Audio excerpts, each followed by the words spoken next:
Yes, please. Okay. Thank you. The carriage and the goods. Pratima, are you? Yes, Sorry. please. Please go ahead. The carriage of goods by the sea bill 2024, sir. Sir, I come from a state which has a very long coastal path and as well as a huge history of maritime trade. India's one of oldest ways of trade has been through the waterways. So maritime trade has a big history and a long connection with the world. You remember the Silk Route, sir. So the entire Asia was connected to the entire Western world, and we were the leaders at that time. In the olden histories, if you review, you read all the old books, they're all around the maritime history.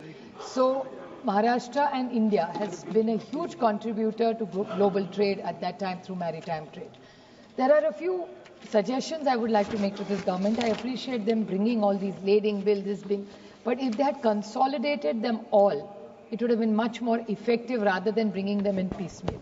But I would like to ask the Honourable Minister for a few questions, which is my concern in this bill.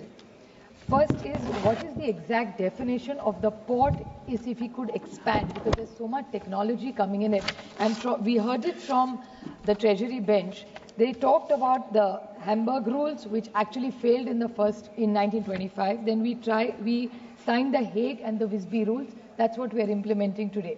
And if this government is genuinely committed to making the changes, globally, if you go to Europe or America today, the advanced technology and the rules which are Rotterdam rules. So I would like to make a recommendation to this government that please talk to all the stakeholders, which I'm sure the Honourable Minister must have done it anyway, but I would like him to reply to us that if there are Rotterdam rules which are globally used, why are we still holding back with the old Visby rules? So is there a difference in it? Has he looked at it? Has the government thought about it? Because if we are innovating and we are bringing a change, then we want to be a global player in this. So I would request him to clarify their stand and please have some more hearings or ask all the stakeholders and clarify to the nation and the people in the shipbuilding and the maritime industry to make it more effective.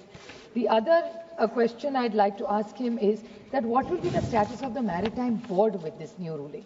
Will you dismantle it? Will there be different? How will you protect the stakeholders? And what will be the role of the maritime board with so many changes in various bills in the statutory of boards? What will be the role of the states? What will be central government? So we need more clarity because a lot of times we are working together in these large infrastructure projects.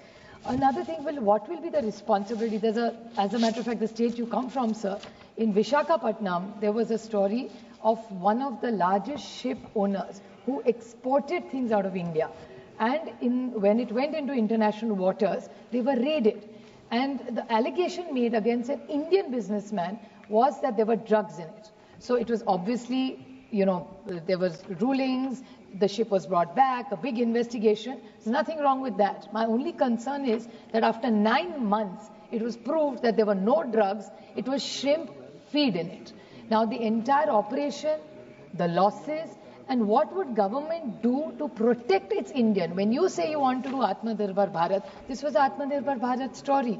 So I request the Honourable Minister to find a nice mechanism where every Indian who exports things is purely protected. If somebody is doing something wrong, he or she or the company has to be punished. If it's drugs, of course you should have no tolerance, a zero tolerance toward any such crime or drugs.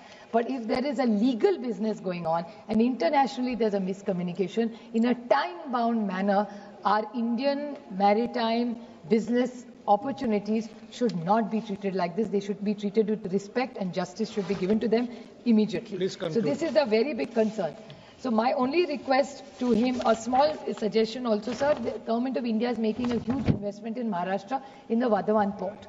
We welcome it, but there was always, whenever, the port is in the sea, but it needs a lot of infrastructure on land.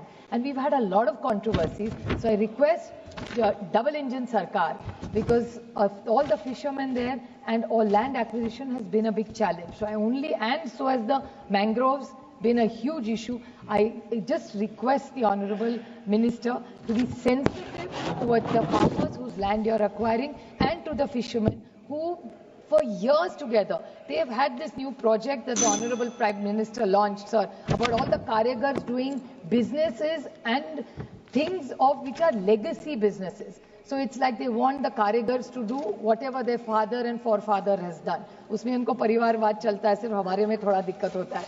But the point I'm making to this government is that if the fishermen are the next generation, wants to be a fisherman, please make sure they are protected, and the farmers in the Vadhavan port are fully protected. The mangroves, because thousands of trees are being cut there. So please make sure that they are either replanted or that entire area still remains safe and clean. Dileshwar Kamat जी. माननीय सभापति महोदय, आपने मुझे समुद्र द्वारा मालवहन विधेयक 2024 पर चर्चा में भाग लेने का अवसर दिया, इसके लिए